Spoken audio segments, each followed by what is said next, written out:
Marajaw na buntag, I Aimie D Ocon, and I have colleagues Jessa, Angelica, Landichio, Eunice, Singson, and Mercedes Canam. And we will discuss to you the Region 13 of the Philippines. Region 13 or Caraga Western Visayas, officially called as the Caraga Administrative Region, and occupies the northeastern part of Mindanao. And the region consists of 5 provinces. 1 is Agusan del Norte, 2 Agusan del Sur, 3 Surigao del Norte, 4 Surigao del Sur, and 5 Dinagat Island. The regional center is Butuan City. It consists of 5 component cities, 70 municipalities, and 1,310 barangays. And the population is 2,804,788 according to 2020 census. The land area is 21,478.35 square kilometer. And the major dialects is Cebuano, Surigaonon, Butuanon, Camayo, and Manobo. And when it comes to Caraga etymology, Caraga is said to have originated from the native word Calaga, which means spirit of soul, making of the name region of the spirited man in AD 1622. And according to the local legend, the name of the region was derived from kagang, a numerous crab that is found in the beach of Caraga. It is home to 12 key biodiversity areas identified by Haribon Foundation and the Philippine Department of Environment and Natural Resources, which are Mount Redondo, Siargao Island, Protected Landscape and Seascape, Carrascal Bay, Consuelo and General Islands, Mount Hilong-Hilong, Magsaysay, Mount Kulawayan, to Mount Kinabalian, Cagway, Mount Diwata Range, Hinatuan Bay, Bislig Rainforest, and Agusan Marsh Wildlife Sanctuary. Good day everyone. So ayan, welcome to Agusan del Norte. Sinasabi ang lalawigan ng Agusan del Norte ay mayroong magagandang talampasigan tulad ng Bayan, Carmen, Barbaran City at lahat ng lalawigan na mayroon din itong marangal na bundok hilong-hilo sa Barbaran, isa sa pinakamataas sa So next is Caraga. Nandito ang city is 1, municipalities is 10, barangays 167, population 387,503. Capital is Butuan City. Dialect, wikang Butuanon, wikang Hingayanon, wikang Mamanwa, wikang Sorsoganon, Agusan, Monobo. Ang boundary niya ay is napapagalitan siya ng Surigao del Norte sa Hilaga, Surigao del Sur sa Silangan, and sa Timog at Misamis Oriental sa Kanluran. Kaharap siya luk ng Butuan, bahagi ng Dagat Bohol sa Hilagang Kanluran. Next is facts. The economy of the Agusan del Norte is dominantly agricultural, and it is the nation leading produce of rice. So, ang lalawigan daw ng Agusan del Norte ay mayaman siya sa rice, sa mga bigas, mga Next, tourist and attraction of Agusan del Norte. First is Balanghay Shrine Museum. Balanghay Shrine Museum is one of the best tourist attraction in Agusan del Norte, where history Greeks would love to visit. Balanghay Shrine Museum ay sinasabing higit sa 300 na taong gulang na may sukat na 15 metro ang haba at 3 metro ang lapad. Kasama sa iba pang mga display sa loob ng mga museum. Ang mga buong nagawa ng kahoy, bungo ng tao, kagamitan sa pangangaso, kaldero, paramika at iba pang mga bagay. Number 2 is Bolihon Beach. Bolihon Beach is one of the most popular tourist spot in Agusan del Norte. On east coast facing the Butuan Bay. Bolihon Beach ay ito din daw isang mahabang kahabaan ng puting buhangin na may halong coral beach na pinalaputian ng mga punong nakaayos sa mga cottage. Mainam daw para sa paglangoy ang dahang sibid na may malinaw na tubig. And another one is Butuan National Museum in Agusan del Norte, which showcase the historical and cultural collection found in the province. Butuan National Museum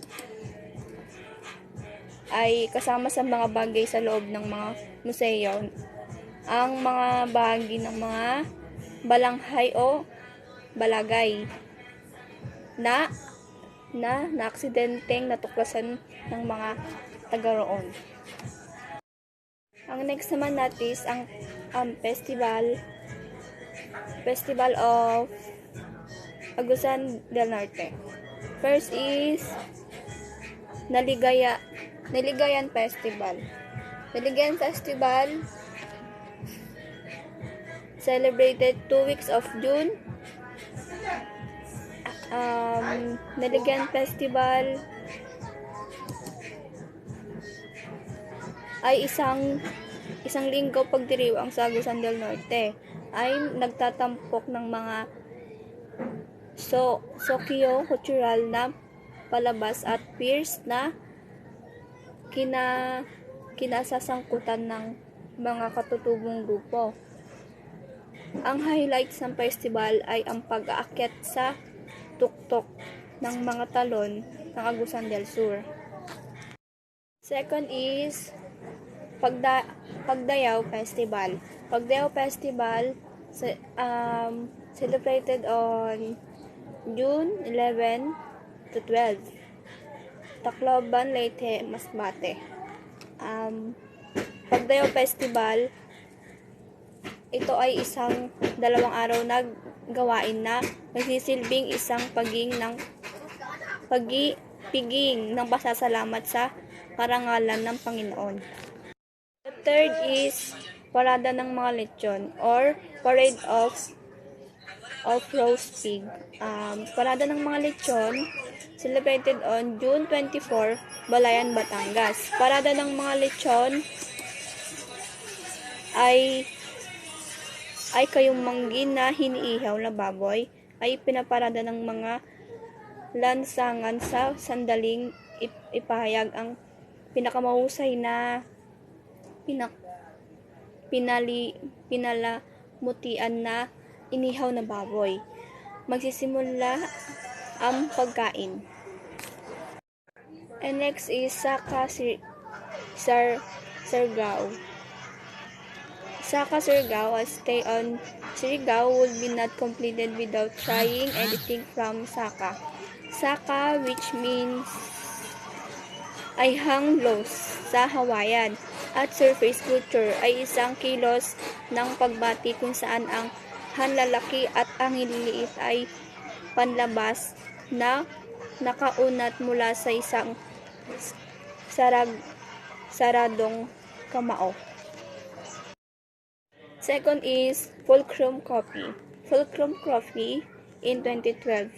Fulcrum brought together local roaster Urban City 1933 and Silver Cup 1994 under one roof and Silver Cup 1994 under one roof with a vision to elevate our approach to coffee and service. Foolproof copy is itinatag nila ang foolproof bilang isang bahay ng mga premium na tatak ng kape na nagdaragdag ng mga solong pinanggagalingan ng kape.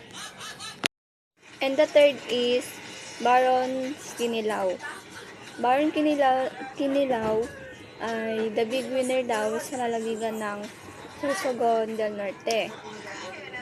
Baron is their Kinilaw was prepared exactly the way Kinilaw should be prepared in this side of the country.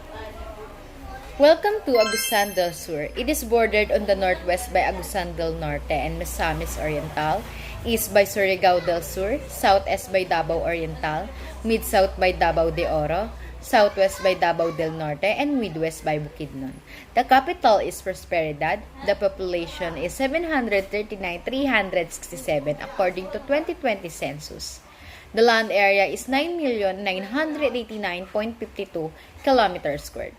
Cities is Bayugan City, municipalities is 13, barangays is 314, and the dialects is Cebuano, Hiligaynon, Surigaonon, and Butuanon.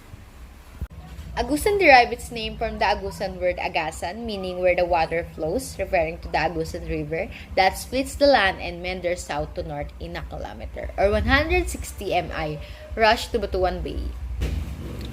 Agusan del Sur is Caraga's region's biggest province. This landlocked province is inhabited by the indigenous groups of Monobo, Higaonon, Ita, Mamanwa, and Bagobo. Now, let's talk about the tourist spot in Agusan del Sur. Number 1 is Pinandagatan Falls. Pinandagatan Falls is located in a far-flung barangay of New Tubigon, Sibagat, Agusan del Sur in the southern Philippine island of Mindanao. It is one of the tourist attractions of Sibagat, Agusan del Sur. Number 2 is Agusan River. Agusan River is the third longest river in the Philippines, located in the northeastern part of Mindanao Island, draining majority of Caraga region and some parts of Davao de Oro. It is the country's third largest river. Third is Puting Buhangin Cave.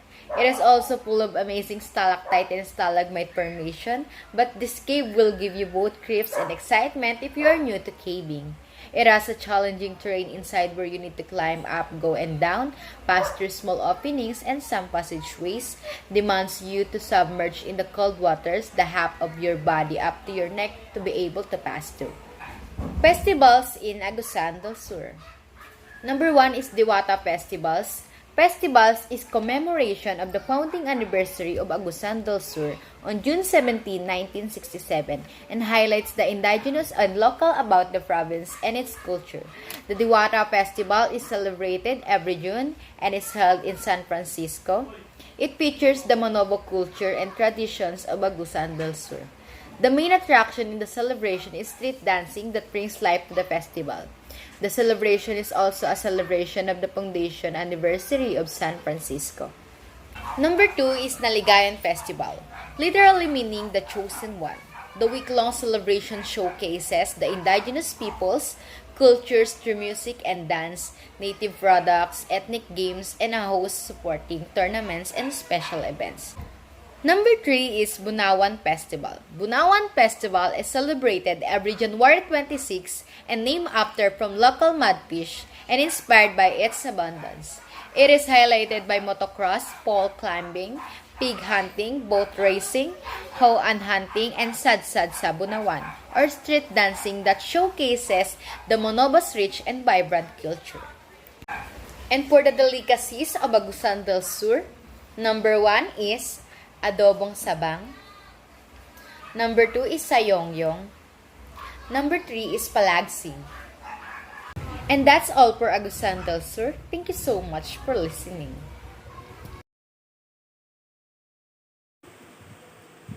Welcome to Dinagat Island. Dinagat Island is a province in the Philippines situated in the Caraga region, occupying the northeastern section of Mindanao. Dinagat Islands is bordered clockwise from the north by the Leyte Gulf, Philippine Sea, Dinagat Sound, Surigao del Norte, and Surigao Strait. And facts about Dinagat Island: the name Dinagat came from the phrase dinhi niini na dagat, meaning here from the bountiful water. Dinagat Island was established as a municipality in 1855 under jurisdiction of Surigao del Norte. The province was the site of historic Battle of Surigao Strait during the Second World War. On December 2, 2006, Dinagat Island became a province approval of Republic Act No. 9355. And Dinagat Island demographic profile is Caraga, Region 13. It is founded on December 2, 2006, and the capital city is San Jose. And according to 2020 census, the population here in Dinagat Island is 128,117. Division, 0 component city, 7 municipalities, 100 barangays, and legislative district. And the dialect here is Cebuano, Surigaonon, Waray, Tagalog in English. Ang pumunta naman tayo sa tourist attraction here in Dinagat Island. Meron tayong bonsai forest, Bitaog Beach, Kisses Islet. Bonsai forest. The Mount Redondo Natural Bonsai Forest covered an estimate area of more than 100 hectares of century-old bonsai forest. Loreto main claim to fame from a tourist perspective is the bonsai forest, thought to be the largest in the Philippines. However, a very important point to note before you make the trek out, it is not normally accessible to the tourist. The mount that the forest sits on its own by a few different companies actively mining chromite from its depths. Special written permission has to be applied for a granted through the mining company's head office in Manila in order to obtain access, a process which would take days. So, kailangan po, bago po kayo pumunta dito sa bonsai forest, kailangan nyo po ng written permission na nanggagaling sa mga mining companies. And, kailangan nyo ng ilang days ahead before kayong mag-visit dito. Next is Bitaog Beach. Bitaog Beach or Bitaog Beach of Eunice Island is Dinagat Islands. Has the making of premier destination in the Philippines. Meron po ditong fine white sand, an idyllic ambience, dancing coconut trees, and turquoise water. Despite the characteristic that make it a beautiful island destination, there are few tourists who visit it. This is the ideal place to relax, unwind, and swim. As you can see here in the picture, makikita po talaga dito na napaka-peaceful po at makakapag-relax ka po talaga pag pumunta ka dito sa Bitaog Beach. Next is Kisses Islets. The town of Libho itself is not exactly a tourist destination, more a jumping off point to get to the Kisses Islets and the secluded beach around them. It is a relatively comfortable pump boat ride from the dock by the public market, depending on the season, and easy enough to organize with any of the local fishermen. Ang senaryo po dito ay parang El Nido and even Kopipi in Thailand, kung nakapunta na po kayo doon. One important exception, you are almost completely alone. So, mag-isa lang po kayo. Pag pumunta po kayo, wala po kasing masyadong turista doon. So, makakapag-relax po talaga kayo. Alone in the sense that there are no other tourists around. Only very occasional one-man fishing boat or lone caretaker on the private beach. Ang Kisses Islet po kasi ay hindi po siya masyadong kilala. So, pag pumunta po kayo dito, onti lang po yung turista, and you get the feeling that you've discovered something special. So, pumunta naman po tayo sa festival ng Dinagat Island. Meron po tayong Bugkosan Festival, Sirong Festival, and Lawigan Festival. Unang-una po dito is Bugkosan Festival. Dinagatan Festival or Bugkosan sa isla is province-wide festival that brings together the island's 7 municipality. Bugkosan Festival ay sineselebrate para sa Dinagat Island, cater, and is essentially a way to instill awareness on the province's cultural and environmental importance. Its name is actually derived from the word pagbugkos, meaning to bind. This festival is a Thanksgiving celebration geared toward how bayanihan, an age-old Filipino trait of a community of people helping each other despite in the everyday lives of locals. Sineselebrate daw po ito para sa Thanksgiving ng pagbabayanihan ng mga tao dito. Next is Sirong Festival. Sirong is known to be a war dance between Muslim and Christians, reflecting to Christianization of the early Kantilang nuns. The Manobos and the Manman are known to be the early Kantilang nuns. The municipalities of Kantinlan started the Sirong Festival in 2004, days before the town fiesta.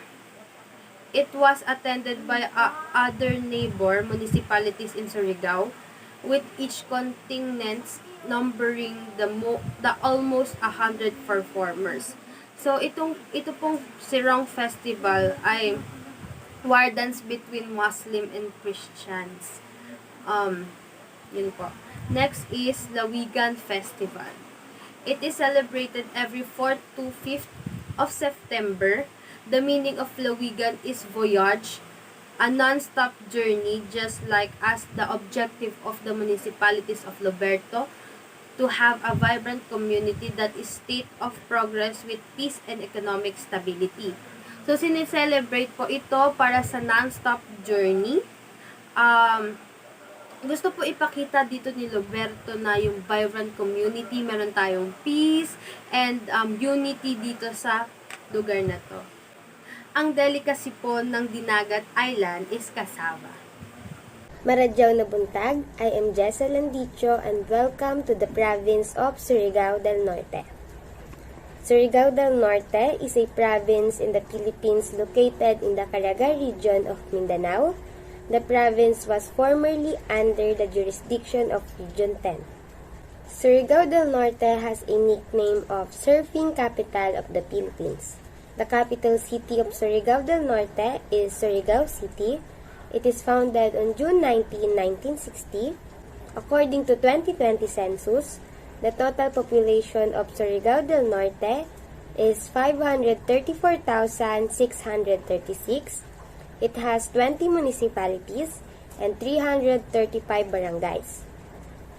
The dialects in Surigao del Norte are Surigaonon, Cebuano, Agusan, Mamanwa, Tagalog, and English.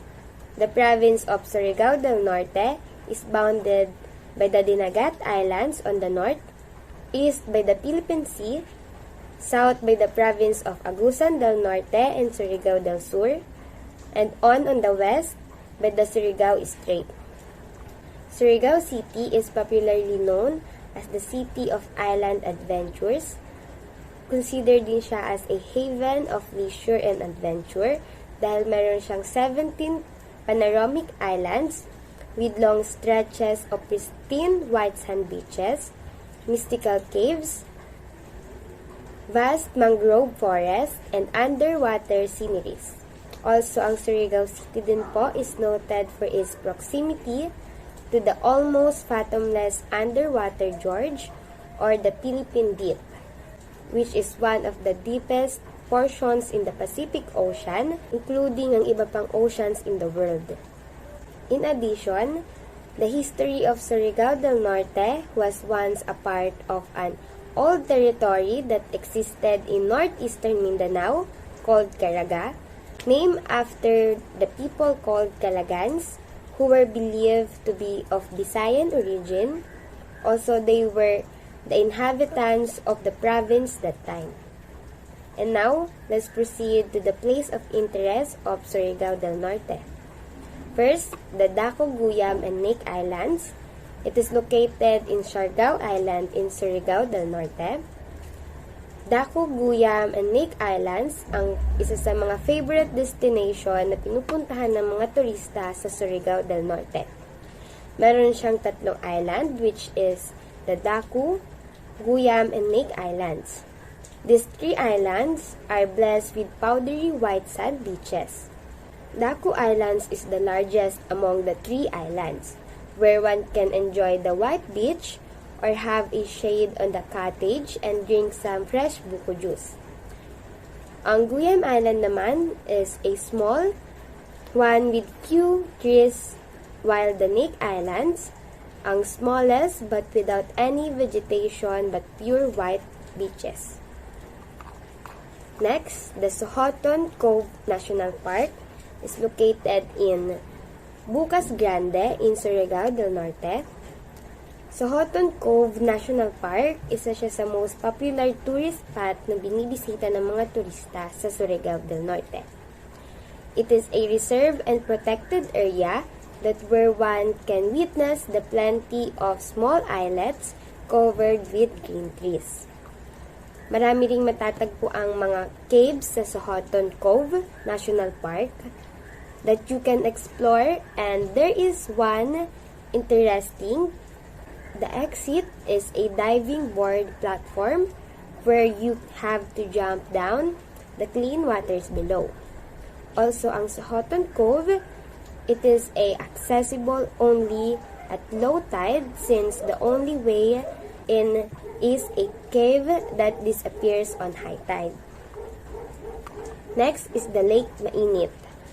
Lake Mainit falls within the jurisdiction of the municipalities of Mainit, Alegria, Kitcharao, and Jabonga, Surigao del Norte. Ang Lake Mainit is one of the most visited tourist spot ng Surigao del Norte. Ang Lake Mainit is the fourth largest lake and the deepest lake sa buong Pilipinas. Binibisita ng mga turista ang Lake Mainit to witness the stunning beauty of the lake, especially sa sunrise and sunset. But most people do more likely family picnic, fishing, and boating. Tinawag siyang Mainit Lake because the water is warm, not just because of the heat of the sun, but it has two sources of hot spring.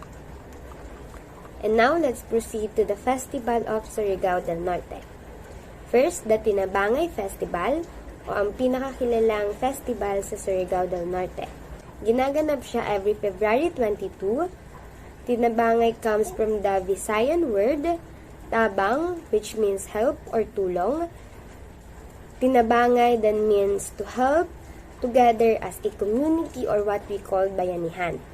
The Tinabangay Festival, sinicelebrate siya by the island town of Socorro in the province of Surigao del Norte.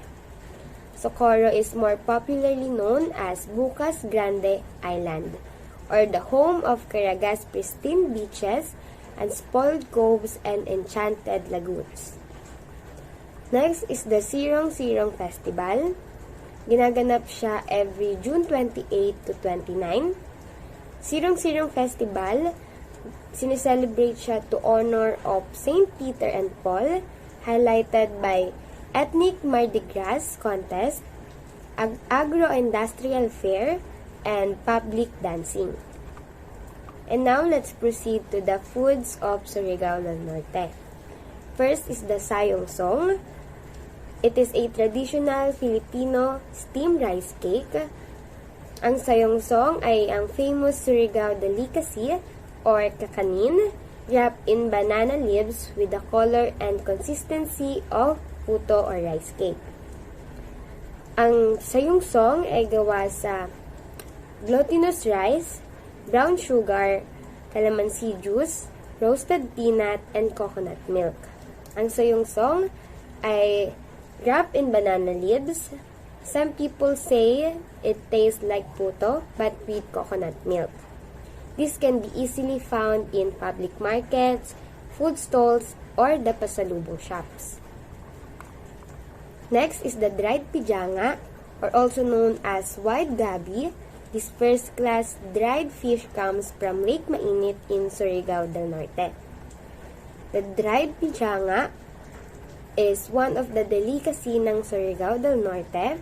It has a special story because it's produced from the efforts of rural agrarian reform community of Surigao. Tourists and locals bring this home frequently because of its unique taste. Next one is the kinilaw. Kinilaw is a common dish for many provinces. But in Surigao del Norte, ang pinagkaiba nito is ang kinilaw ng Surigao del Norte ay exotic flavor.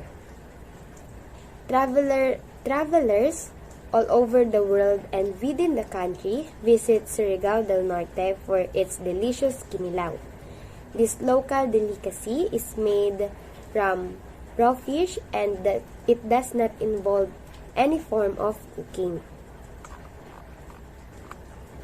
And now, welcome to the province of Surigao del Sur.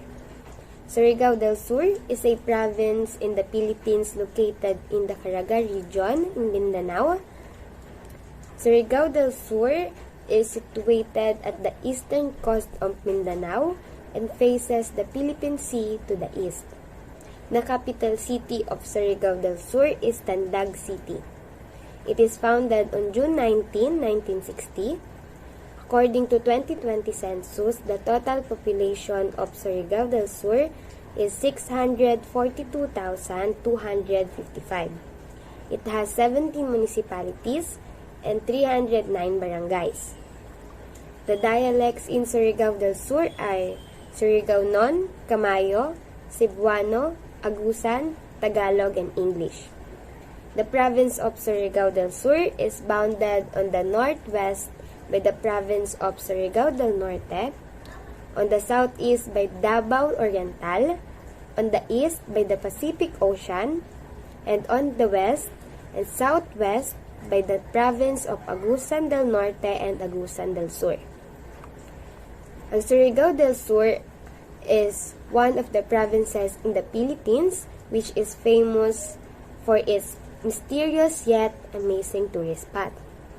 It belongs to the Caraga region in Mindanao, being Tandag City as the capital city.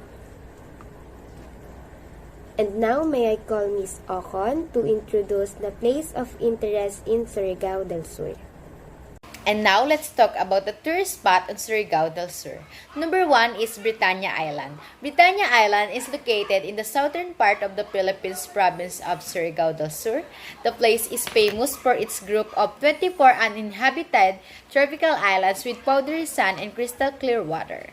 In just 2 to 3 hours drive from the city of Butuan, you can explore this best-kept secret spot in Mindanao. Number 2 is Tinoyan Falls. Tinoyan Falls is a multi-tiered waterfall in Bislig, Surigao del Sur, in southern island of Mindanao, Philippines. Bislig is a city known as the booming city by the bay. The waterfall itself has been featured in various international travel magazine and TV shows. The number 3 is the Enchanted River. The Hinatuan Enchanted River, also called the Hinatuan Sacred River, is a deep spring river on the island of Mindanao in the Philippines. It flows into the Philippine Sea and the Pacific Ocean at Barangay Talisay, Hinatuan, Surigao del Sur. It is found between the boundaries of barangays of Talisay and Cambato. So, ayan. Next naman natin is Surigao del Sur Festival. First is Sakay-Sakay Abayan Festival. Sakay-Sakayan Abayan Festival celebrated in June 1. A procession at the sea in honor of the patron saint of Barangay, Trap, Virgin de la Paz, Buen Beiji. Sakay-Sakayan Abayan Festival, ang patron ng good good voyage ay dinadalas sakay ng isang magandang pinalamutian na lead vessel na sinusundan ng mga makukulay na bangkang demotor at mga bangkang na dumadaan sa makasaysayang Surigao Street.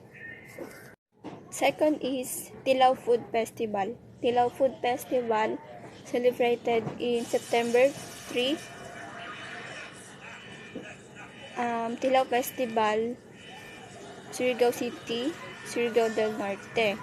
The food festival ay pinapakita ng iba't ibang pagkain ng Suriganon. Ang pirarilang tilaw sa pagkaongnan. Surigao nun ay nangungulugang tikman ang pagkain ng mga Suriganon. The third is Bonok-Bonog Maragjaw Karadjaw Festival. Bonok-Bonog Maragjaw Karadjaw Festival celebrated on September 9. Bonok-Bonok Maragjaw Karadjaw Festival, an awarding cultural religious festival highlighted by a street dance parade depicting the legend of lifestyle of the ingenious Mamanwa tribes.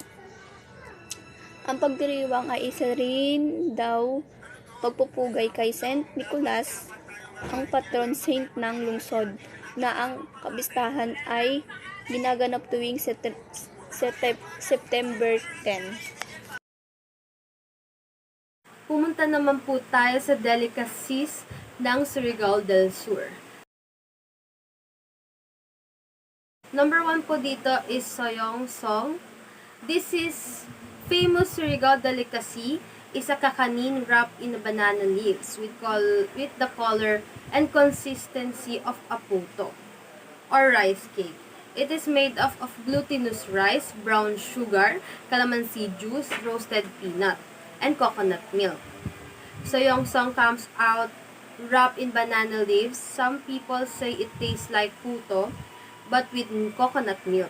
This can be easily found in the public markets, food stall, and pasalubong shop. So, ang Soyong Song po is para po siyang kakanin, or kakanin po siya na binalot po sa banana leaves. Color purple po siya na may consistency po ng puto or rice cake. So, next po is kinilaw, also known as white goby. This first class dried fish comes from Lake Mainit in Surigao. Lake Mainit is the country's fourth largest lake and the province's most significant body of water filled with freshwater fauna such as carp, tilapia, catfish, and the famous piharanga. This delicacy has a special story because it's produced from the effort of the rural agrarian reform community of Surigao. Tourists and locals bring this home frequently because of its unique taste.